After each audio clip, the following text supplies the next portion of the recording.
Recording.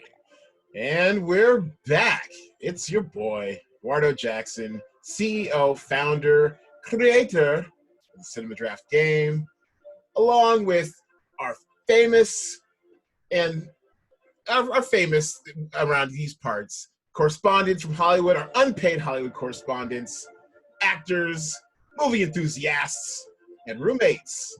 It's Khalilah Joy and Alexia Peebles. Hello, hello. Thanks for having us back. Yeah, no, I'm glad to get you back. Grace us with your presence on this podcast. Our Andy Cohen inspired Watch What Happens Live drinking game word tonight shall be the word sing, because every time you hear one of us say that word, take a sip of what you're sipping. Get that clear in your system. Take a sip of what you're sipping, because tonight's pod will be all about your favorite movies that have some singing going on. So ladies, thank you for beaming in from Hollywood. Tell us something good. You know, the social contract's on fire. Rona's everywhere. Stuff's shutting down. Rates spiking up. Tell me something good, damn it. Tell me something good. You go first. Tell you something good? Yes, please. About LA? Anything. Anything good. I'll take anything good at this moment. Oh, I don't know what to tell you, dude. Oh, wow. My hair. There you go. Nice shade of red. I like it. Who we are. Mm-hmm. Instead of rocking our TWA, which is fine, but this is not where I am, you know. No, get your Michaela Cole on. I'm with that. I'm definitely with that. Yeah. What about you, KJ? You got anything good? I would say I just finished my 7th revision of my feature script, and based on some notes that I got back from a finance company. So I count that as good news. Well, I mean, just between you and I, like, you know, can a fellow writer take a look at it sometime? I mean, what's up? Yeah, you can. I mean, hello. Anyways, all right, that's fine. Well, we'll handle this off air. All right, so let's go to my favorite segment, which is what we're watching. And I will share my screen for a part of this and actually, I just finished watching, I think, the 6th episode. And I am all on the 2nd season of Hannah. This Word? Yes. Have you all seen Hannah? Have you seen Hannah? Tell me about Hannah. Yeah, I haven't heard a single person say that was the move. I've seen a lot of billboards for Hannah, though. I know. I felt so alone, y'all. I felt so alone with my Hannah love, because I watched it last year. Came out on Amazon Prime. You know, I actually remember watching the movie. I think even in theaters. The one with I always get her name wrong. Cerise Ronan. Is that right? Yeah. Saoirse. Yeah, there is Saoirse Ronan. I watched the original in theaters. It was fine. I enjoyed it. This one, it's so same concept, like a young woman, like a girl, basically teenage girl, is raised in the wild, you know, by her father, whatever.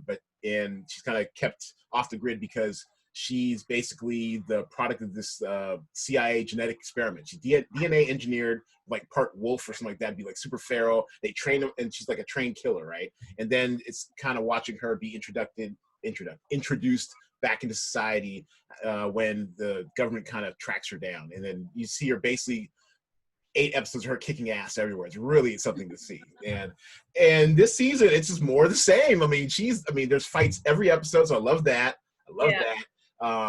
Esme Creed Miles, I think is the name of the actor who plays Hannah, and she's got like the most, like, you know, she's like a baby born. I call her baby born. She's like everything's like staccato choreography movements, and she's just, you know, getting it. I love it. It's good. It's good stuff. So yeah, Hannah. I love when women get to kick some ass. More of that, please. Yeah, kicking your ass and do a little spy stuff, and yeah, I enjoy it. So that's what I'm watching on Prime. The other thing I'm watching is, of course, and I would love to play some music from it, but this would get a copyright strike, is the Hamilton. Hamilton came to Disney Plus over the weekend, and this is the first time I've seen it. I think I'd heard the mixtape. Hadn't actually heard the soundtrack, so all those songs were pretty much new to me, although I'd heard, you know, bits and pieces through, you know, pop culture, you know, My Shot, all sort of stuff. That was the best play I've ever seen in my life. I've been going to the theater or been in the theater since 5th grade. And this is the best play I've ever seen in my life. And yes, I get it. It's not historically accurate. I'll concur. I enjoyed the hell out of it. Hamilton, see it if you haven't. See it a 5th time, even if you have. It's great. What are your thoughts on Hamilton? What's your favorite song from the show? It's like asking me to kill my babies. Right now, I'm on an ongoing loop in my head. Wait for it. Satisfied. Yeah. Mm-hmm. Oh, Quiet Uptown. Oh, devastating. Coming to next time I do get a girlfriend, it's coming to a mixtape near her soon. All right, that's definitely on the next mixtape. I love Quiet Uptown. Mm-hmm. Of course, I lost my video as I hate you soon. Anyways, yeah, Quiet Uptown. Those are the top 3. I do mix in Burn some and Nonstop. Did I say Nonstop already? Definitely Nonstop. Yeah. What about you guys? You named some of my favorites too. I also like It Must Be Nice. I find myself singing that a lot. It must be nice. Mm-hmm. Must be nice. I feel like Wait For It is probably my fave. I think so, but you named that already. Like, I just, yeah. I'm inimitable, I am an original. It's so good, so good, so good. But the one, and I'm blanking right now on what it's called, the one where Hamilton writes about his affair in the paper. Oh, yeah. And they're like, oh my gosh, what is it called? Now I have to find it. Never gonna be president. Never gonna be president. Yeah, that one is hilarious. David's got so much swag on that song, man. I'm telling you. It's got so much. I remember when we left the theater to see that here in LA, and I was riding with my girl Tiffany. I was like, play that song. Like, I wanted to hear that song over and over and over. It's so good. Yeah, man, that's the type of production that, you know, like I said, doesn't just live up to the hype, it surpasses it. Like, I was prepared for a good to great experience. That was damn near a religious experience. Those songs have been swimming through my head ever since Friday, nonstop. I've seen it twice, which is asking a lot of me because I see a lot of stuff, but it's sitting me down to watch something that's almost 3 hours twice in like 2 days is a lot. So I love it. Well, yeah, I guess the closest thing to unconditional love I can have with a piece of art right now. So I really enjoyed it, and I highly recommend everyone see it. And that's what I'm watching. What are you ladies watching? Well, I have been rewatching a lot of old stuff. Okay. Like, I rewatched Alias. Oh. I'm watching Living Single and laughing like I've never seen it before. But but I just recently finished All American and The Good Fight. Well, all right, we'll get to The Good Fight in a second. You know, I'm a King's Good Fight, Good Wife universe stan. But what was your thoughts on All American? Because I started that, but I kind of tapped out early. You thought what? No, I started All American, but then I tapped out early. What do you think of All American? I think it was better than I thought it was going to be. There's more depth and more heart than I expected from. I thought I knew what it was going to be when I heard the premise. Right. And it's more than that. It's a lot more than that. There's a lot of social commentary in it that's relevant right now and done in a great way. And I know people on the show, so support is important. Oh, so who are we supporting around here? Who should we support on the show? Karima Westbrook and Kareem Grimes, aka Grace James, and Preach. Free Preach. Okay, yeah, definitely Kareem Westbrook. All right, very nice. Mm-hmm. Okay, yeah, and so The Good Fight. So are you caught up? Yes. So you're through Jeffrey Epstein's penis? Yes. Oh my word! What? I'm I'm sorry. Now KJ's like, do I need to see this, or do I not need to see this? No, I have no interest in Jeffrey Epstein's penis. Very much. Well, he ain't really using it right now, so you know. Not the way you think, though. Like, based on that the way it was presented to you, it's misleading. The good fight. I mean, it's excellent TV. It's some of the highest level writing and performing and stuff, and the way they kind of steer into the craziness of our current moment. It's awesome. I love it. Yeah. I don't get enough of that. Yeah, and tragically, of course, stricken short. What was it? Only 7 episodes this year because of the pandemic. And I'm not sure if you're up on the casting gossip, but it sounds like our girl Kush Jumbo is not coming back. See, that would be sad though. I mean, I live for some good Luca Quinn stuff. Yeah. Yeah. Yes. Yeah. So and I think they're gonna have her back like maybe a couple episodes to kind of wrap up her storyline. But yeah, she's out. She's out. Delroy Lindo's gone. Take it back. Take it. I wish I could take it back out. I don't make the rules. He's out. He's gone. So sad. So it'll be interesting to see how they fix that for next season. Whenever they're able to film a next season, who knows at this point? But yeah, he loved the Black girl billionaire. Yes. That they weave this season. I was like, I'm here for this and this Black lady friendship. Mm-hmm. I was there for all that, and I'm gonna be a cishet Black male for a minute, and she was fine. Yes, bring her back. Super cute. Bring her back and her private jet. All right. And all her poker playing friends. Yes, all her deadbeat poker playing friends. you gotta pay that woman her money. I know. Shady boot. All right. What about you, KJ? Anything you're watching?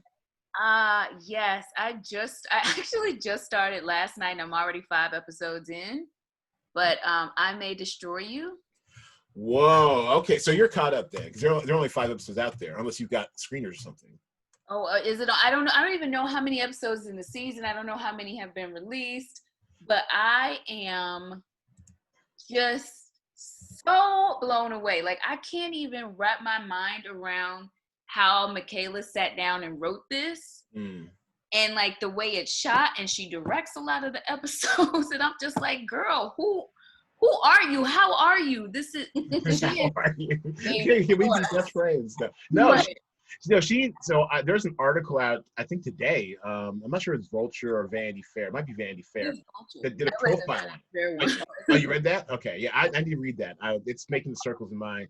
Or it's circulating my circles as well. I want to read it because I watch it too. I'm caught up. There's only been 5 episodes out so far, and I don't know. I mean, this feels like it's only half an hour show. And basically, for those who don't know, who are watching or listening at home, I May Destroy You. It's written, created, sometimes directed by Michaela Cole of chewing gum fame, and she's I guess like a millennial living in London who has a bit of internet fame, who's working on a book, and she gets sexually assaulted, and she's trying to piece together the memories of it, and also it plays into ongoing narratives of different levels and experiences of sexual assault in society today, and what it looks like and how to deal with it and things of that nature. And it's I'm enjoying it too. It often is uncomfortable. It's often. Yeah, man, I was about to say this sounds mad heavy. Revelatory, but I mean, this last episode where you'll have, at least I'm having like it's not even so much a love-hate relationship, but like a push-pull relationship with the show, because, and I'm sure this is, I mean, I've never been sexually assaulted. Unfortunately, I have dated women who have been, so I mean, that's as close as I get to it. But you kind of have like, there's almost like a stream of consciousness style of storytelling in it, where not only does she have flashback, glimpses of sexual assault, but there'll be an actual sexual assault happening. She's not even realizing it. And then when she kind of grows into the knowledge of it, she acts on it. And that last episode was pretty damn powerful. Yeah. I mean, part of me was like, yes, everybody needs to catch that fire. But I did. Mommy knows you're a rapist. Yeah. Woo. When I did read the article, part of what she was saying was that when she was writing, it was more about trying to find herself after the trauma. Like, it wasn't even about the politics of consent necessarily. It was about how she could move through that to be whomever she is from that point on, and like how she dealt with that. And I'm just like, you know, there are, like you said, there are parts that are uncomfortable, and certain things I'm like, girl, you did not show that. Like, you did not. No, clock.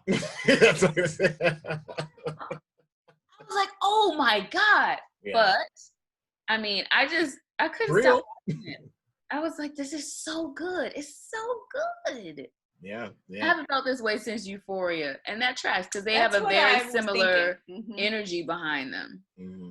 You know, a lot of strong energy, female friendship energy. I love Terry. Yeah. Terry, Yeah. Still, no, sparkling. Yeah, I love their little dynamic. And Terry, she's a bit of a mess too. She's got this best friend, this gay guy who's also dealing with his own issues of consent and assault, and that was heartbreaking. That last episode, it really was. Just watching him at the police station, I mean, these guys are here protecting the server, and he's not being served at all. It was bad. But overall, no, the show is. I'm not saying it's like a lighthearted show by any stretch, but it's challenging, engaging, and I think it's necessary. It's great. I'm glad it's out in the world. I'm glad we get to see this for however many episodes it is. I don't know how. I mean, every episode feels so intense, like a really intense ball of 30 minutes. So I'm not sure if it really is going to be the 13 episodes I think I saw listed on IMDb. I mean, that'd be a lot, but I'm here for it. Screw it. I want all of them. I want all my episodes. Anything else, KJ? Anything else you want to highlight? I'm also catching up on Killing Eve. Clearly. Oh. What? No, but one thing that I find similar with I May Destroy You and Killing Eve, these are very heavy, dark subject matters, but there is a levity and a comedy interspersed throughout the narrative in both of these shows, and it's done so well. Like, I shouldn't be laughing watching Killing Eve, but I do. Because I think your monster encourages my monster. No? Wait, what did you say? that was my bad attempt at a Russian accent. I think your monster encourages my monster. No? Oh, yeah. Yeah, she's so good. Oh, Jodie. Yeah, give her all her things. All her things. She is outstanding.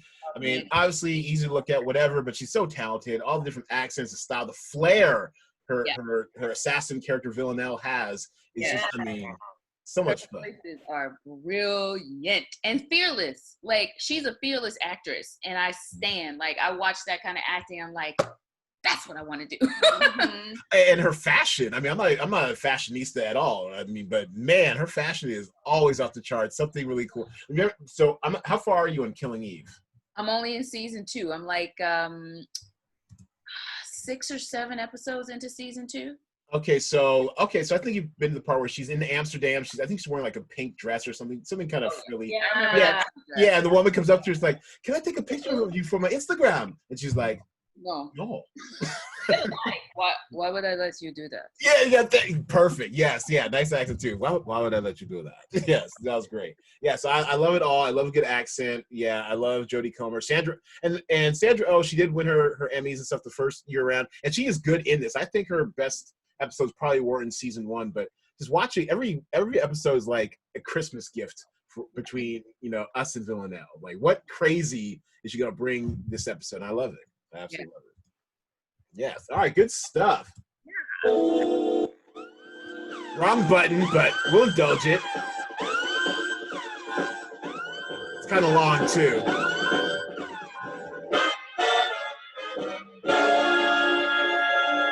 Wow, that is right next to the air horn. That is a definitely mistake. But here we go. There we go. Damn it. Our top 3 musicals. That is the subject tonight. And the rules are, for those of you who are new to our little game here, you must name a movie musical. And by musical, I mean not a movie with a great soundtrack. I mean a movie where they sing their exposition, dang it, like a true musical, all right? We will alternate picks. When someone picks a movie, the movie is out of play, all right? And I actually, you know what? You guys are roommates. Fight amongst yourselves. Who gets to go first? I'll leave it up to you. But wait, I have a question. Sure. Are we including animated films? Sure. Why not? All right, great. I know what that question was asked. Now, you're like, that's my whole list. Yes, they sing through their exposition. Why not? Great. All right, go ahead, Lex. You go. Well, I would like to start by saying I hate the fact that we only get 3 picks. Well, I mean, that's 9 movies between the 3 of us. Like nobody does top 3. Everybody does top 5. Because if the people wanted 2-hour podcast, we could give it to them, and then we do top 5. But because there's 3 of us, 3 each. That's just fair. It's just math. It's just math. There's so many. I'm going to start my list with Purple Rain. Oh, okay. Is that a musical? Wait a minute. Purple Rain is a musical? Purple or Rain. A great soundtrack movie. Oh, you know what? Oh, I said what I said. Because he made a specific Dude, I haven't seen Purple Rain in like forever, so I can't even remember much about it. Do they sing through their exposition? They sing performances. They don't sing it. No, doesn't count. Doesn't count. Go back. You know what? You work on your first film. We'll go to KJ. Go ahead, KJ. Wow. Okay. All right. Well, we'll come back to you. I'm gonna start where I live. At the Wiz. I had a feeling that was coming. Well done. Goodness, right there. All right, tell people about the Wiz for those millennials who may not know better. This is Berry Gordy's first foray into feature-length cinema, I believe, and it's basically a Black version of The Wizard of Oz that stars Diana Ross, the incomparable Michael Jackson, Nipsey Russell, Lena Horne, and it's like one of my favorite childhood movies. That's Michael Jackson with the black nose too. Oh, look at that! Right. Wow, really? You know what? Flagrant. And his solo, his Scarecrow solo, is probably my favorite song. Okay. Oh yeah, look at these visuals. All right. We accept the Wiz. All right. So what? Do you have any anything to add on the Wiz, Lex, or you want to go with your pick? The Wiz is a classic. You can't go wrong. Every colored person needs to see The Wiz. If you haven't seen it, get your life together. That's right. Get your life. It is fantastical. Yeah, there's just so much greatness. The music, the choreography, Cause I'm a mean old lion. No Yeah, he scared me as a kid. No bad news. No bad news. No bad news. Oh, no bad news. No bad news. Yeah, that makeup scared me as a kid. But yeah, definitely the Wiz. The Wiz. All right, so go ahead, Alexia. What is your? And then. What? Hollered at me. What was that? Top pick will be Willy Wonka. Charlie and the Chocolate Factory. Willy Wonka. Oh, Willy Wonka. Sorry, the Johnny Depp one, right? Okay. Sir. I said. Willy Wonka and the Chocolate Factory. Okay, the original. Wonka and the Chocolate Factory. I don't you know. Lose. Good day, sir. I said good day. You get nothing. Nothing. You lose. Good day, sir. I love that GIF, by the way. All right, so tell us about Willy Wonka and the Chocolate Factory, Lex. So Willy is a very eccentric owner of a chocolate factory, and he has hidden golden tickets in his famous chocolate bars. And the lucky children who get those golden tickets get to tour his factory. And it's a wonderful, whimsical, kind of creepy sometimes if you see creepy. A very young foray into social issues. Look at these colors, so bright, man. Yeah. So many primary colors. There's so many life lessons in the song, in the story, and that are relevant right now. All right, Willy. And I wish there were a chocolate factory where there was a river of chocolate and everything was wonderful. I would have been there 8 times already. You know? All right. Well, and then the Oompa Loompas. Who doesn't love an Oompa Loompa? Singing their lessons. Mm-hmm. I love Willy Wonka and the Chocolate Factory, but I remember, in elementary school when you would have a movie day. Yeah. I remember they would play Willy Wonka and the Chocolate Factory. And because I was an overweight child, I always got so uncomfortable when the Oompa Loompa sang the fat song. Oh, no. Because I was like, they're talking about me. Oh, no. But I get it. But I have that very, very visceral memory from watching that movie in school, but I still There it is. Yep. You lose. You get nothing. You lose. Good day, sir. Busy lifting drink. All right. Well, my first film will be, and I have to take this off the board. I mean, because I know y'all coming for it. Is Dreamgirls. Got to do it. Love it. Great. I mean, great soundtrack. And this was actually Dreamgirl. Yep. oh wow. Okay, so I wasted the pick. All right, whatever. I still love it. I have Dreamgirls. I have very fond memories of Dreamgirls for a lot of different reasons. This was in the middle of my musical and not a renaissance. I didn't really like musicals unless I was in them. But I was my awakening, my musicals awakening in the mid-aughts. Beyonce, of course, had no idea, how good she was going to be in this. How good everyone's going to be in this. And this is in my movie review heyday, The Real Deal, R.I.P. And I remember they brought us in for like a press junket. I was on somebody's list some way somehow, and they brought us all down to where they showed like a live taping of like one of the musical numbers when they're on stage. And Beyonce was there and doing her thing, everything. Everyone looked great. And then they brought us over to like a tent afterwards and met Keith Robbins? No, Keith. Yeah, Keith Robbins, right? Yeah, the brother who's in this, and he was super nice and stuff. And then I remember, everyone's got their own little brush with Beyonce moment. So my brush with Beyonce moment was she was on her way out. I saw her, she's incredible and all sort of stuff. And I remember just calling after her, saying, "You did a great job, Miss Knowles." She's like, "Thank you." I lived off that for about a week because late 20s, LA, get a holla back from Beyonce. I feel pretty good about myself. Yeah, so, yeah. She heard you. She heard it. She spoke directly to you. She looked in my direction. I was part of the beehive for a second. Yes. Yeah, no. But Dreamgirls, all that aside, Dreamgirls, great songs, great Jennifer Hudson performance, Oscars all around. Eddie Murphy was robbed. I wanted him to win that Oscar. Yeah. Poor Eddie. I think that might have been what caused him to shut it down for a while, right? Like he campaigned and stuff for the Oscar, and then after that he disappeared. Yeah, I heard he was not pleased. Yeah. But I remember my family and I, because it came out around Christmas, and my family and I all went to see it together.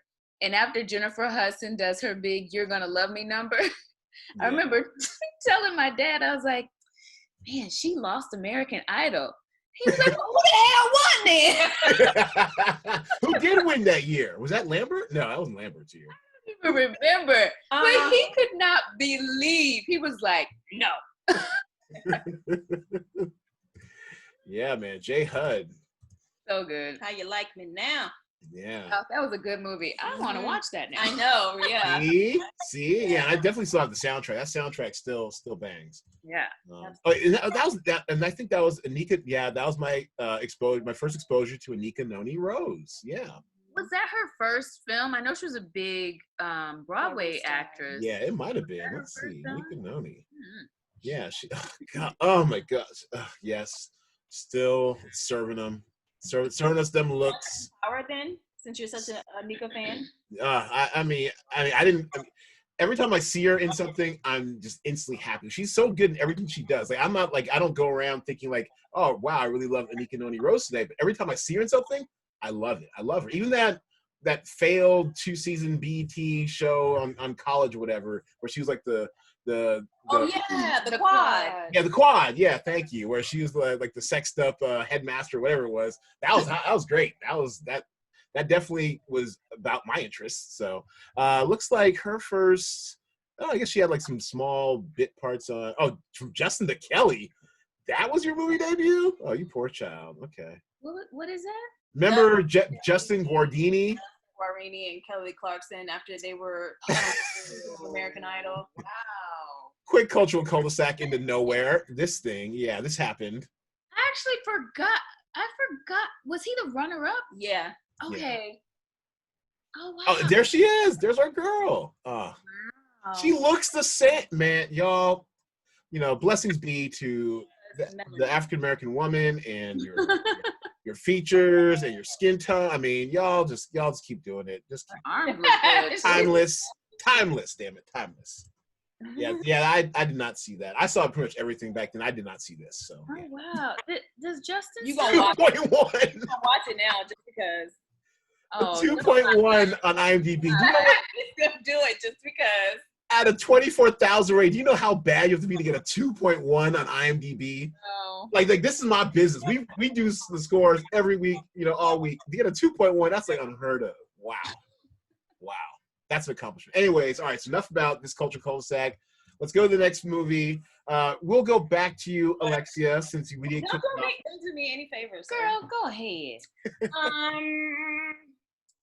I think, okay, so Dream Girls and Girl God. I think I'm going to go with Little Shop of Horrors. Good one.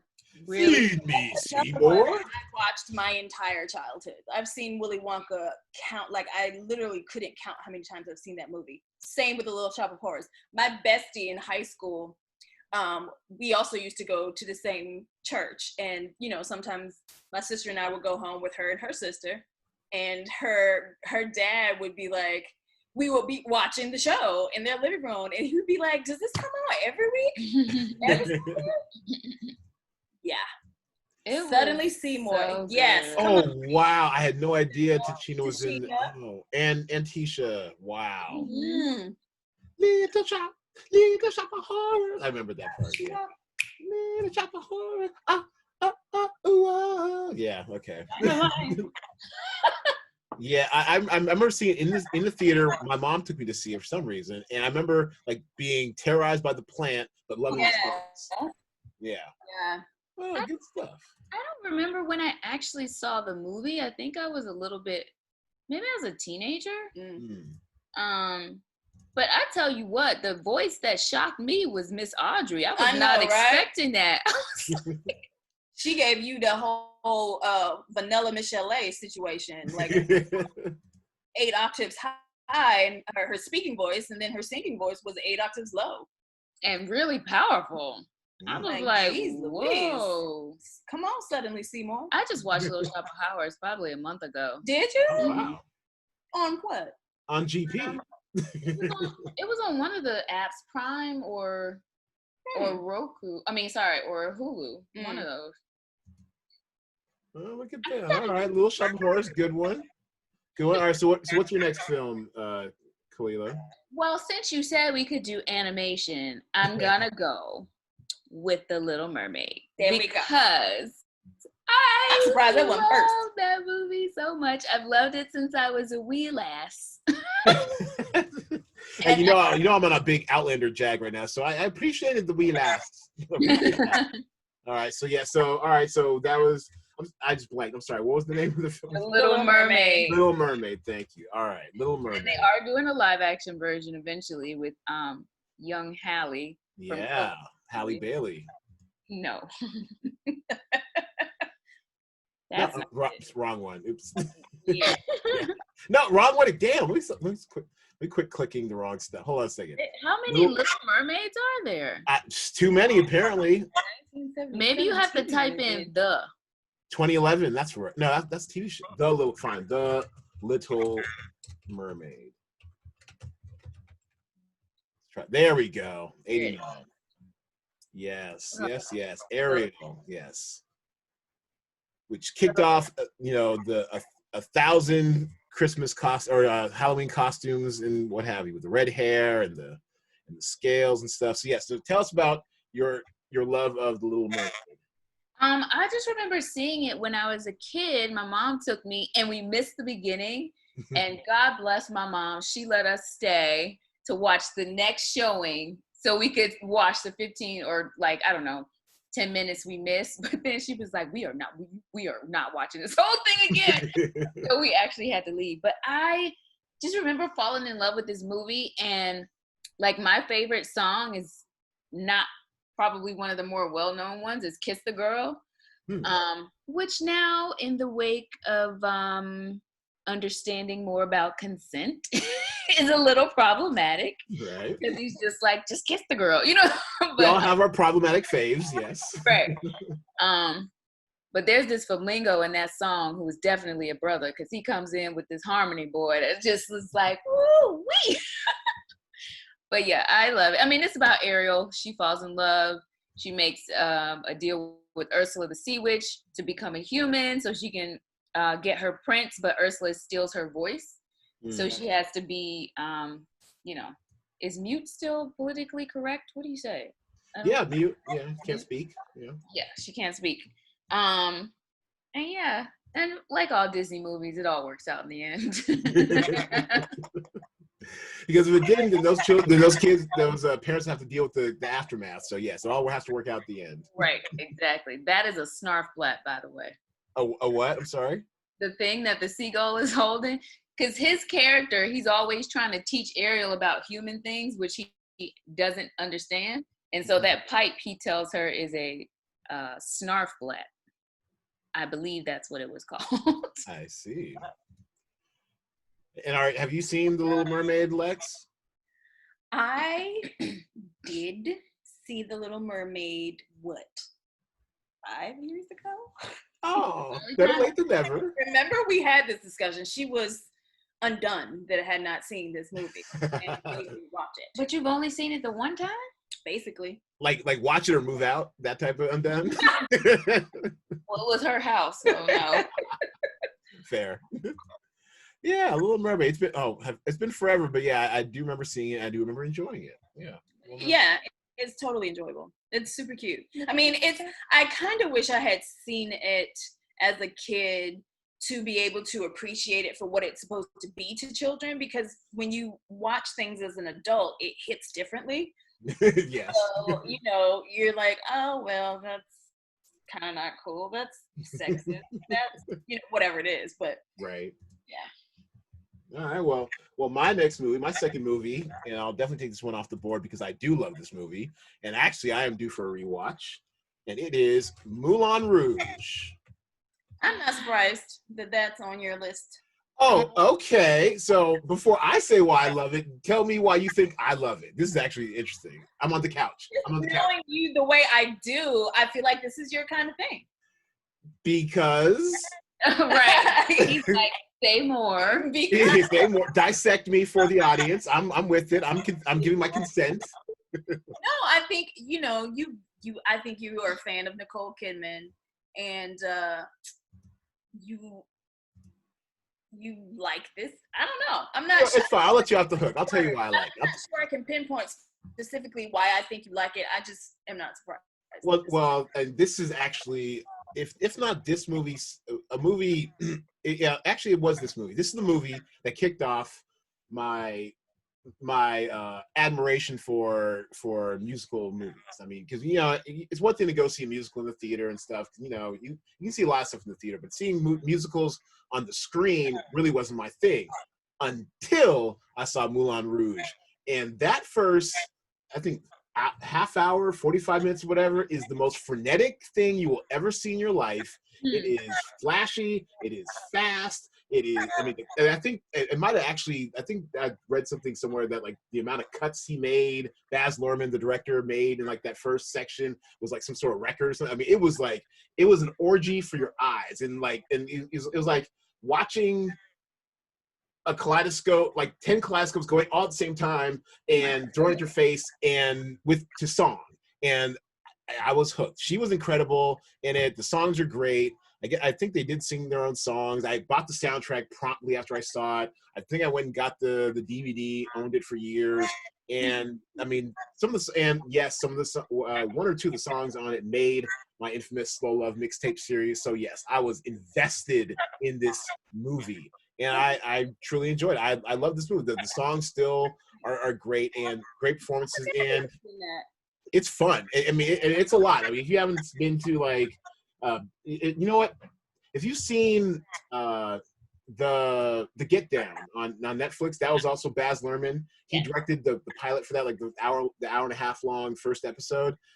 It's like that, but like on steroids isn't the right word. It's on speedballs. I don't know. I don't even do drugs. I don't know what drugs get you all amped up. It's on that. All right. And I just really enjoyed it. It's romantic. It's fun. It's funny. And just so, I mean, it is it really does kind of take your breath away. It really does. So Moulin Rouge. I haven't seen this movie in a long. I think I may have only seen it once, because I'm someone who watches movies repeatedly. But I think I've only seen this one once. So it was a long time ago. So I don't really remember a lot of it. Yeah, I'm due for a rewatch. I'm rewatching this week. I miss this film. This is so good. Have you seen it, KJ? Never seen it. Get out. I know. You would love it. You would love it.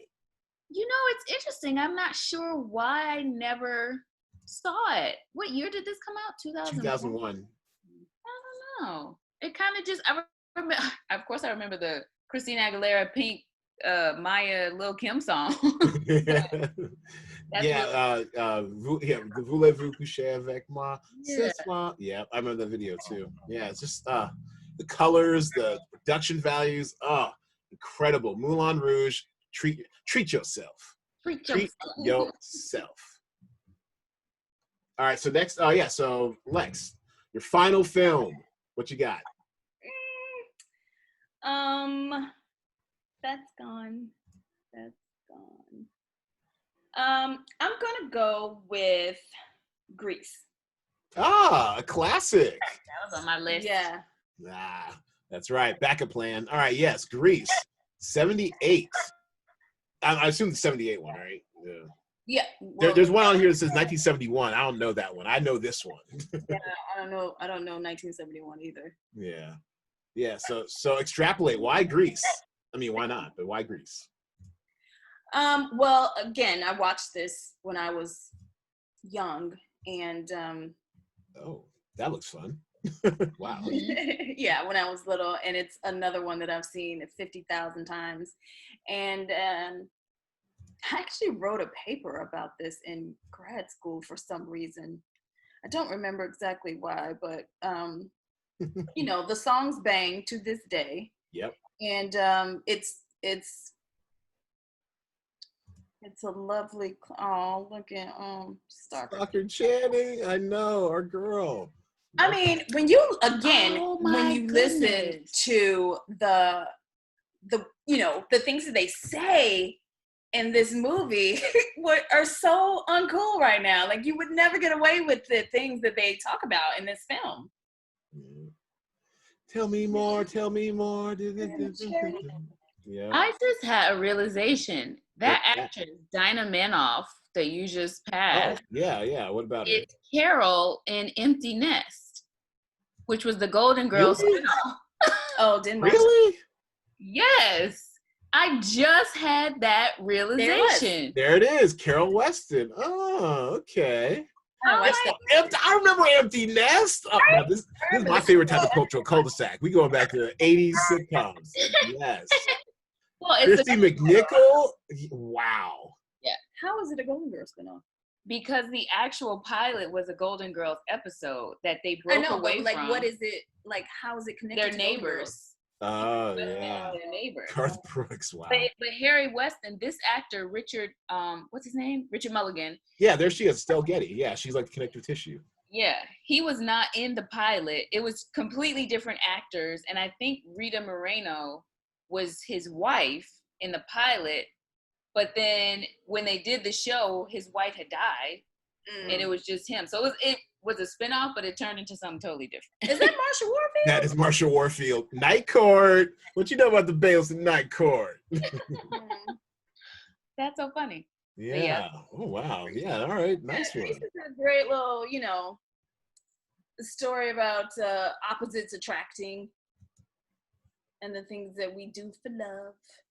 True. Oh, Grease. Yeah. Bring it back to Grease. Yes. Yeah. No. Yeah. Grease is a classic. Sure to be, you know, performed at high schools ad infinitum. You know, throughout eternity.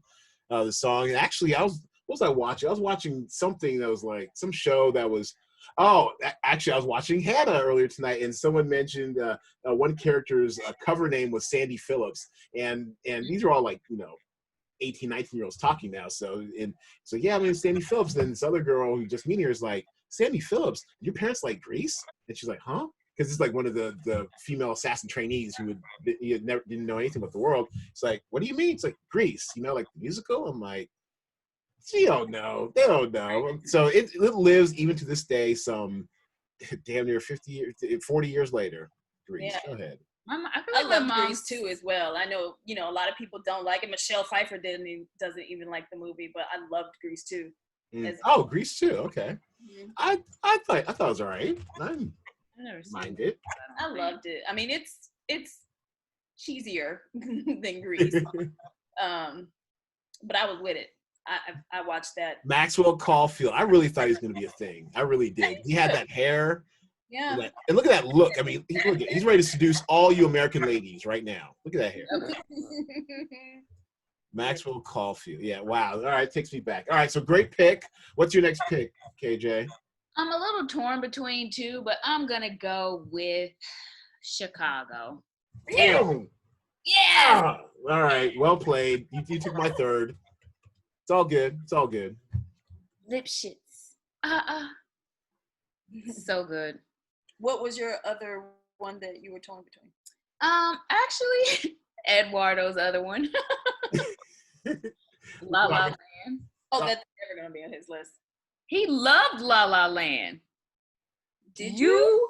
I remember First of all, all right. Let's get orderly here. Talk about Chicago, then we'll get to whatever my third pick's gonna be. Since you took my Chicago. Y'all know me. All right, so why do you like Chicago? Why do I like Chicago? It's just, one, because you got the women kind of Catherine Zeta. Badass, which I love. Who knew Catherine Zeta-Jones had it in her, honey? Who knew Renee Zellweger had her in it? That was a revelation at that time. Both of them were shocking to me. I was not expecting that from either of them. I was like, oh, really? That's what we're doing? Wow. Okay.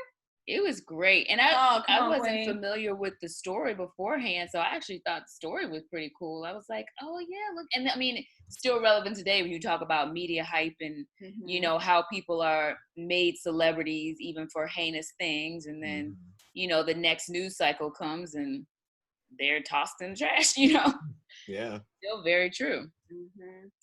But I thought it was great. Yeah, I loved it. This was also it was Moulin Rouge. Then I think Chicago came shortly thereafter, and that really got me going on movie musicals. Yeah, they were back. That's my favorite song too. The Prison House, was it Tango? Mm-hmm. That one and Mr. Cellophane, which is pretty sad, but I love that song. Excellent choice. Excellent choice. And also, since you ruined it, since you took my third, my backup was, La La Land. I knew it. She knows me she knows you better than you, and you know me longer. How'd that feel? Obviously, because maybe I'm confused with someone else. La La Land's praises when it first came out. You don't remember? Man. I must be thinking about someone else. Said it makes you want to run out and go fall in love. It really does. And I thought that's what you said about A Star Is Born. Oh, that too, but that's not a musical. I mean, that's got performances. It's not a musical though. And even still, I said the same thing about A Star Is Born. It really did kind of like reach in there and grab me. But I mean, this at the time I saw it really got me as well. I remember I saw it with a friend, and at the second it was over, and we're talking about it afterwards and stuff. And she's cute, she's cute and everything. But it's like I kind of wish I'd seen it with someone else. Kind of wish I'd seen it like on a date, because I mean, it really made me like, wow, this is like love, and I really felt it. And yeah, you know me really well, KJ. It was on my list. I didn't expect to pick it until you picked Chicago. It's all good though. That's how the game's played. And yeah, it's so colorful. The songs are good. I mean, it's not unassailable. I mean, the whole, white guy, knows jazz better than John Legend thing will never play well. But, it's fine. I mean, I enjoyed it. I really had a great time at the movies, and I think I have the soundtrack somewhere too. And yeah, I enjoyed it. I really enjoyed it.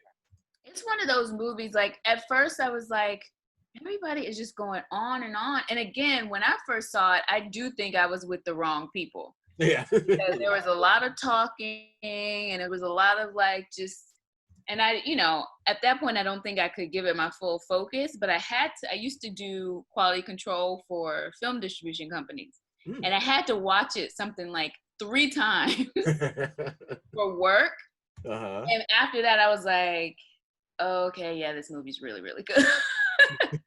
It's really good. And what I like is that from the beginning, they let you know, all right, this is a musical. We're going to be singing through stuff. Like, like from jump, like get used to it. And anytime you can do that, especially in an interesting way for modern audiences, I think it's to be respected, if not applauded.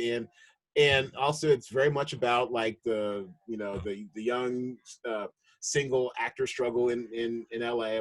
We all know about that some, and it's got, definitely makes use of LA as a backdrop, the Griffith Park Observatory, the studio lots, Fairfax, all sort of stuff. So I definitely related to it. I definitely could relate to it, and I enjoyed it. Yeah. So I'm basic. You called me out. You figured me out. La La Land. That I did not say any of that. Wow. Okay. No, well, that was more for you, Lex. You were like La La Land.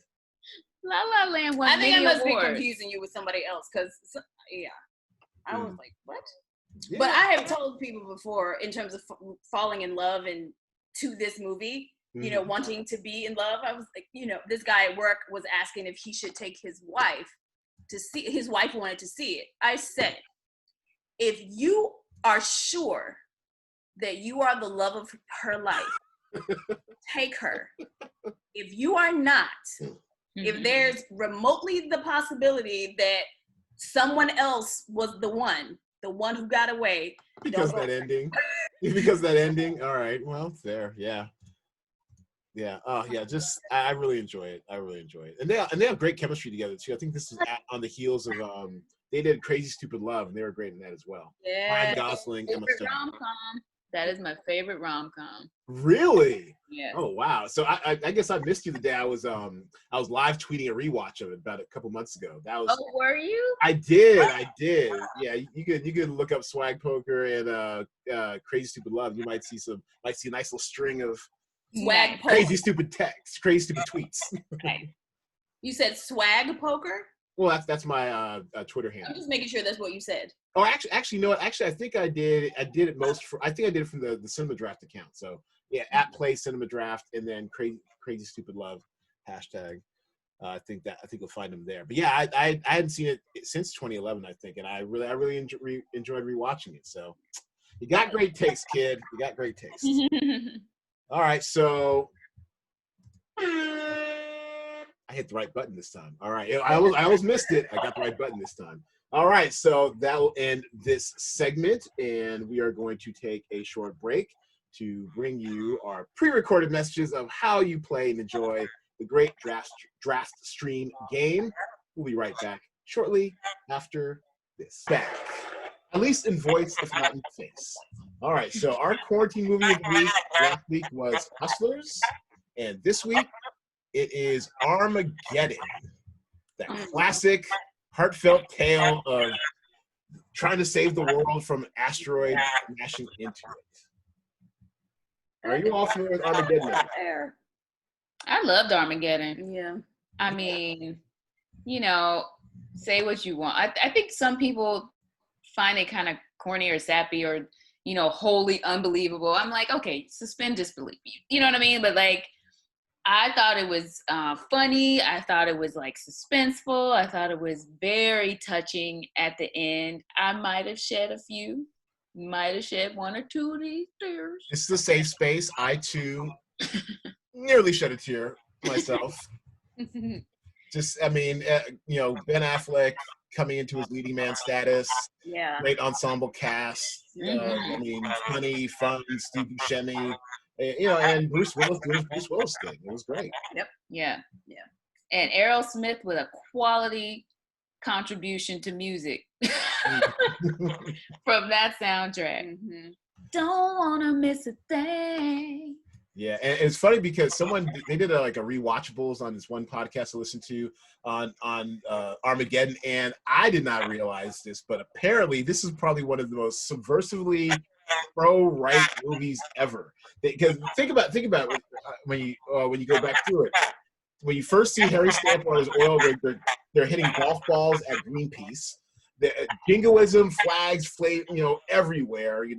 American can-do spirit, all sort of stuff. And the military is the good, and military and to an extent, law enforcement a little bit are the good guys. It's a fairly conservative movie. I never quite thought about it like that, but didn't bother me none. Also, haven't seen it in a long time, so yeah. I've never thought about that. I do remember the golf balls. Yes, I didn't remember that they were hitting Stop the drilling! Stop the drilling! And they're like hitting golf balls at them. Yeah. Yeah, a lot of wanton destruction stuff. A lot of great special effects for the time. Still fairly hold up, decent. Mm-hmm. Yeah, there you go. American flags everywhere. You drape yourself in the flag. It's cool. So yeah, no, but I mean, I really enjoyed it. It's fun. It's a bit of a romp. And yes, you have to suspend disbelief. And also before I forget, the score. This is probably the first. Well, after Titanic, this was like one of the early movies that really got me switched on to listening to musical scores. This is Trevor Rabin, Rabin. And I went nuts for his score on this. It was. Oh no, this is Hans Zimmer. Hold on, am I tripping? This might be Zimmer. Hold on, let me see. This has to be Zimmer. It's either Zimmer or Rabin. What I think it's Rabin because I did pay attention to this stuff after this too. Musical department, yeah, Trevor Rabin, yeah. And you look at some of his scores. I mean, he doesn't get as much shout out as like Hans Zimmer, who is the GOAT. Make no mistake, Hans Zimmer and then John Williams. John Williams venerated Oscars, blah, blah. But I prefer a Hans Zimmer score to a Williams one, although they're both great. And yeah, Rabin had a nice run. Con Air, Enemy of the State. That was a great score. When I think about it. Gone in 60 Seconds. Don't remember that score. Or remember the Titans. That score bangs. When like, we're not going to let them cross the 50-yard line, man, like that will get you jacked up. So yeah, when it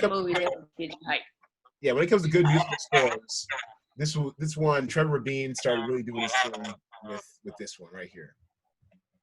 Okay, all right. So, and also for those of you who do indulge, we will post our quarantine movie of the week up here. As you can see, last week's was Hustlers. We will post it on our Cinema Draft Twitter account. What? Hustlers. Oh. Yeah. At Play Cinema Draft. Tweet us your tweet length review. All right. So this is time for our quick DraftStream update. We've yet to see you ladies play. We miss you. I know spreadsheets, they suck. Who wants to do spreadsheet under time? But it's been a fun game. We've learned quite a lot in our, I think it's 13 weeks. Giving out, prizes each week, $50 prize pool, $35 to first, $15 to second. And we also have a lowball prize feature for the lowest score that satisfies the requirements of minimum. No, I'm dead serious. You have to spend at least $75,000 of your budget, of your $100,000 budget. You must have at least 3 different titles in your call sheet, and you must have at least 1 headliner, 1 co-star, and 1 day player. As you're seeing now on your screen, this is our lowball winner. And actually, shout out to our boy, Gamble24X7, G24, the all-time Cinema Draft money winner when we had the site up and running. And now quickly closing in on becoming the all-time DraftStream money winner. He had a clean sweep this past weekend. It was phenomenal to watch. He won not only first, not only second, but also the low ball, and for good measure, his number 1 call sheet, his winning call sheet, also so happened to be the statistical perfect call sheet. Oh, wow. Never had a perfect call sheet before. Basically, he ran a Boston on you. He ran a Boston on everybody. It was wild. I mean, so he won a $25 perfect call sheet bonus. First time it's ever happened. He did it on the back of the Babysitters Club, which I was not checking for. As you can see, we had Hamilton in here. Hamilton, and for good reason, was our highest priced title of the weekend. I just knew it was going to break records for us. It came close. Our all-time DraftStream scoring title has been The Last Dance, 124.15. This came close. Okay. This came close. It came up to, was it 122? Oh, 121.80. You know what it was? I think over the weekend, I'm gonna take a moment of personal privilege right here for a second. Damn it, y'all on IMDb, get your lives. What are you doing? It started off at 9.3. I thought it was only gonna go up over the weekend. It went down to a 9.1 on IMDb. What are you guys doing? Yes. This thing should have been a 10 out of 10. I get it. You get a large sample size. You're not gonna get a 10. I thought I was at least get a 9.5. 9.5 is a whole different ball game, but no. Not enough historical accuracy, or everyone had slate. Yes, we know all that, but it's still a great play. Anyways, all right, I'm gonna get off my soapbox. I just had to take that moment. Tell us how you feel. I mean, even if it went 130, which is like a perfect score on here, I still couldn't have won. Here I am, all the way back here in 5th. I kind of sucked. You had to avoid Hamilton in order to win that week, and he did. Babysitters Club totally outperformed, totally exceeded value. Outcry, which I had started watching, it's on Showtime. It's not one of those like true crime docuseries. This one about a high school star football player who is accused of sexual molestation, but he probably didn't do it. So that's kind of working its way through the scores as well. The Outpost, which I was not aware of at all going into this week. Our buddy's in that. Oh, seriously? Oh, it's been really well reviewed. I knew nothing about it. Yeah, Outpost. Kwame. Yeah, who's your friend? Kwame Patterson. Oh, yeah, absolutely. Yeah, he's in this headed up by Orlando Bloom, Scott Eastwood. It's now on my radar. I mean, it got not only good reviews, but also the audiences, like 88% on Google user score and 6.6 on IMDb, which is above average. So yeah, I'm probably gonna have to check it out on VOD. And then Warrior Nun, I over leveraged on Warrior Nun, obviously, and some Warrior Nun was good, but not as much as I had. So shout out to G24. Well done this past week. This week, we've got 15 fresh ones, 15 hot ones for you, including the old guard, Charlize Theron's action fantasy adventurer. We also have. I think. What's that? I hope it's as good as I think. Well, early research. We keep our score static, until we go live on Thursday. But early reviews have been fairly lukewarmish, but it's action, so who cares? Palm Springs, I'm very interested in this one. This is the Andy Samberg, Kristen Milioti, I guess rom-com, and it's been really well reviewed, so I guess it's a bit of a festival darling, so I'm looking forward to that. But the real debut this weekend, fly under the radar. Now, all right, if you're looking at this list, KJ, which do you think I'm the most excited about on this list right here? I can't see your list. Oh, you can't see it? Am I screen sharing? Mm-mm. Oh my God! Wow! This entire time I thought I was screen sharing. My bad. Here y'all go. I'm going through all these. Well, that was a podcast special. That was for you listeners, not for you viewers. But yes, here we are on our sheet. These are our 15 titles. Of these 15, which do you think I'm most excited to see this weekend? I honestly don't know most of them by title, except P-Valley. So I'm gonna go. There it is, Shouty. You got it. P-Valley. Woo, how'd your boy? Come on, You're man. so terrible. Come on, now. First of all, first of all, strip club culture, it is, I don't know about Virginia, where you from, but my second home, Atlanta, the ATL, let's just say strip club culture is a part of the native culture there. So I am very much intrigued about seeing this piece of art and entertainment. Are we just doing all stills, all promo shots? Wow, okay. There we go, finally. Someone in the cast. Basically about the lives and loves of a strip club in the dirty Delta. I guess that'd be Mississippi. I think it's Mississippi, yeah. Bring it. Because stripping star in Africa. Stripping star in Africa. She what? No, stripping star in Africa. Our boy Dollar Bill from Players Club. Buckets naked in the nude. That's a shout out to the girl Brandy I've met a couple times, but also my friend Thomas Jones.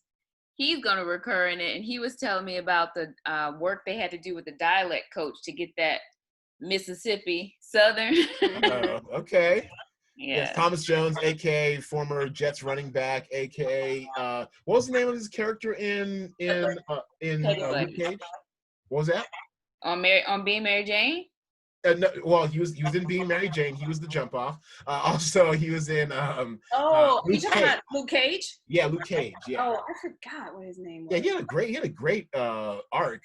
He did. I forgot his name. Oh my gosh. Yeah, but he was good in that. Thomas Jones, but yeah, successfully made the transition from athlete to actor, and yeah, and knowing that he's in this, yeah, I'm excited for this. I'm even more excited. But yeah, I love me. I mean, well, obviously, you know, once again, cishet black male privilege. I do love me some strip club culture and stuff. I can't say I'm a frequenter of strip clubs. I've been to my fair share when in undergrad, but yeah, I love. But even something like the Players Club, which I thought was, I mean, you know, comedy drama ish, whatever. I thought that was fascinating and an entertaining time. So yeah, bring it, P Valley. although I don't think it'll get a lot of traction in our game thus far. Stars titles haven't fared too well. Actually, I think we only have like 1 or 2 other Stars titles. This might fly under the radar. It debuts on Sunday, so keep that in mind. Everyone who is creating their call sheets. Debuting on Sunday means it might not have a lot of runway to get a lot of audience love, and in this game, it is all about the audiences. 60% bonuses for the Google audience score and the IMDb user score. So keep that in mind when you're filling out your call sheets this week.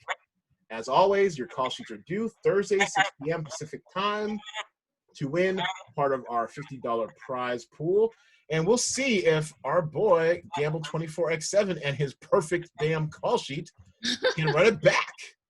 Can G24 run it back? All right. Yeah, I guess that brings us to a close. Let me see if I can get this stupid thing working again on video so I can at least say goodbye to all of you. Thank you so much. Clap it up for yourselves for coming on. The lovely LA ladies, thank you so much for classing up the joint. And this is usually the time of the episode when we bring it in for a landing. And we also encourage you to go ahead to plug your ish. So go ahead, plug your ish. We're in quarantine. So there is no ish to be plugged currently, as Hollywood is still shut down. So tragedy. We will see what happens next. Yeah, I mean, we're all doing what Hollywood is doing. We're like creating content with no way to deliver, you know? So it's just ideas floating around right now. Ideas floating around. Copy you a deal if you can. Seems like they're still making deals out there some way, somehow. There's going to be a huge backlog of acting. I mean, just so Khalilah Joy, you know, we know you've been active recently on the actor scene. Just, you know, drink lots of water, get ready, because when they're able to start rolling again, you'll be working for the next 3 years straight up. You heard that, God? You heard what he said. Thank you. Received. You know, appreciate it. You know. Yeah, so everyone get ready for the stretch run in. And as always, thanks for coming on. We will have you back as soon as I possibly can. I love having you guys on, and I guess I will play us out. But I guess I'll play us out. There it is. That's not what I wanted. Let's do something else. Okay, I'll have some Purple Rain in my head, and I'll just go with what I like. Yeah. You don't need it. Technically challenged as always. Okay, great. You know what? Screw it. We'll just say goodbye. We'll fix it in post. Dang it. Thanks again for watching. Thanks again for listening, everybody. And we'll be back next week with another top 5 and some more great guests. Thanks, everybody.